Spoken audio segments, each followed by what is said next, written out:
ಇಂದು ವರ್ಷದ ಕೊನೆಯ ಸೂರ್ಯಗ್ರಹಣ ಗೋಚರಿಸಲಿದೆ. ಗ್ರಹಣ ಯಾವ ಸಮಯದಲ್ಲಿ ಆಗುತ್ತೆ ಅನ್ನೋದನ್ನ ಗ್ಯಾರಂಟಿ ನ್ಯೂಸ್ಗೆ ವಿಜ್ಞಾನಿ ಗುರುಪ್ರಸಾದ್ ಹೇಳಿದ್ದಾರೆ.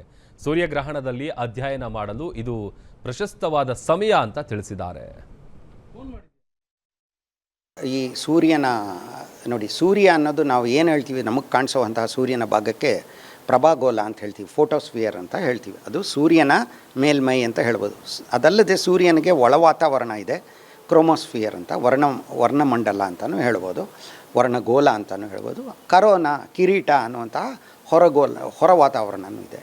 ಈ ವರ್ಣಗೋಲ ಹಾಗೂ ಕರೋನಾ, ಕಿರೀಟ ಇವೆರಡನ್ನು ಅಧ್ಯಯನ ಮಾಡೋದಕ್ಕೆ ಸೂರ್ಯಗ್ರಹಣ ಒಂದು ಪ್ರಶಸ್ತವಾದದ್ದು.